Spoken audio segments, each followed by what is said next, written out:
Okay, yard work and the John Deere 2305. Now, we bought this one brand new, '07 I think it was. Now since then they've come out with other ones. I gotta put a new seat on it this summer. But since then they've come out with a 3000 series, I think. I'm not sure. Some of the differences were the attachments. You don't have to do much to swap them. You can just kind of drive into them or back into them and things like that. This one, it takes me, to get the backhoe off it, it'll take me approximately 2 or 3 minutes. To get the front loader off it, about the same. Where the other ones are a little quicker. Now the belly deck for cutting the lawn is a different story. It takes me, well, it's about 2 or 3 minutes, but you gotta hustle a little bit because I can't drive over it. Some of the new ones now you can just drive over them and then place them. This one I have to lift the front end up off it, so I have to bring it up to the front wheels, drop the bucket, lift the front up off the ground using the bucket, slide the belly deck under, then I can let the bucket down and let the front end down. Then I can start attaching it to the PTO in the back up underneath, and then I got to hook it up to the lift. And other than that, it's a little bit of a pain in the ass, where the other one you can just drive over them. So, but anyway, as you can see, I have a pile of cylinders started. I've got a pile there. We've been sifting through the dirt and getting them out. So, and I've been using the dirt to put down there to bring that up a little bit more, and that's where we're at now. That pile over there, if you remember correctly, took up that whole thing, so I'm real close to halfway through it, if not halfway. So we've got a pretty good headway on it. What I do is I take a big bucket there, I come up here and I just kind of drop it as I back up a little bit. I drop it from a height so I can kind of see the cylinders. We pull the cylinders out, I drive down there, I put the bucket in it, and I just push all this forward and pile it up down there. So then I just have all fill, one stone. But all the cylinders and the tar pieces and the rocks, they're all pulled out. Then I go over, I get a few more buckets full, I drop it along the way from the height so that I can kind of spread it a little bit. I see the cylinders, I throw them over there, jump up in the front of it again, drop the bucket, push them all forward, pushing it down there. So it's going relatively quickly. The I don't want to say the hardest part, but the part that you feel it most on your back and your shoulders are when you're piling the cylinders up. Because you know you're bending, you're lifting, and the cylinders weigh, oh well, there's one over there, I can see it from here, it's 11 pounds. Now each one weighs a little differently, but they're between 9 and maybe, the small ones between maybe 9 and 13 or 14 pounds. The larger ones, there's half a dozen of large ones over there, you might be able to see them. They are somewhere in the neighborhood of 20 pounds, 25 pounds. So maybe even a little heavier, some of them. But like I said, it's the lifting, the bending, the picking up, the putting down. So it kind of gets to you. I try to use it as a workout regimen. So when I'm standing there, I try to keep my feet placed and I bend and reach. All right, so that I'm twisting back and forth, and I'm putting one in each hand when I do it.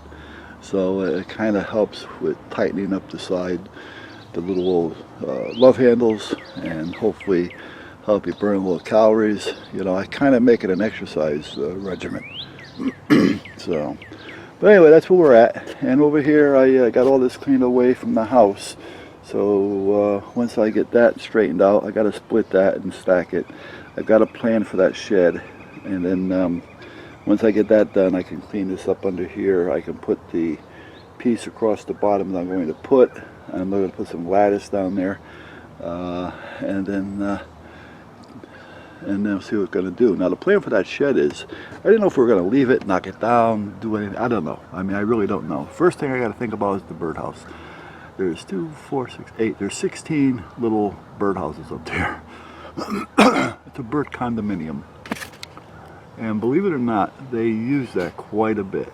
So, if it's being used, I'm going to have to leave it there. or maybe plant a 4x4 in the ground and attach it to it so that it actually doesn't move, so that whoever's in there can stay. But what I was thinking of doing is taking it and cutting it in half lengthwise. So like from the right side of the door, the hinged side of the door, cut it right down all the way, right down the peak of the roof, all the way down. Take that half, strengthen it up, and then bring it this way and twist it so it's sitting this way, closer to that wood pile, and I can use that as a woodshed and just keep the front open. Or take the smaller half and do it with the smaller half. The larger half would definitely be the way to go because I can fit quite a bit of wood in there. This side here, I don't know. But I think it might be worth trying to do that and move it. Either put a piece of plywood down and pull it across with the plywood, or put down some, I got some real heavy fence posts or PVC pipe that I can put on the ground and put half a dozen there and just kind of roll it across. I mean, they moved bigger and heavier things with wood and rollers back in the Stone Ages, so why can't I move a half a shed with a tractor? You know? So I just got to strengthen it up so it doesn't fall apart. So that might be on the agenda. I first have to decide what we're going to do. Are we going to continue to burn the wood this year, or next year rather, or am I just going to put another furnace in here and work off of gas? I've got to get an idea what the gas bill's costing us, so I know what it's going to cost us versus the wood. So far, I went through about $400 worth of wood. So how much would the season cost? Now, this wasn't a bad season, however. So how much would it cost if I had a bad season and I had to use the wood like I did this year? I mean, if I'm up into, you know, $600, $700, $800, I can probably heat it with the furnace for that, you know, and if anything, just use this as a backup. So I got to decide what I'm doing here before I start going nuts. So I got to talk to the wife, and then I have plans to modify the exchanger that will make it more efficient, more fuel efficient. So, and I may even put some way of putting a heat pump in there, or not so much heat, but hot water.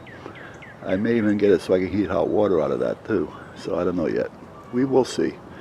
Other than that, that's about it for today. So I'm going to go in and get some things off the computer and start loading up the other one and getting to the emails and the YouTubers and all that, and try to answer some comments. They're piling up faster than I can get to them, so I'm going to have to apologize if I don't get you right away. It's only because I've got 300 or 400, and it just takes me a while to look at all the videos. So I apologize for that.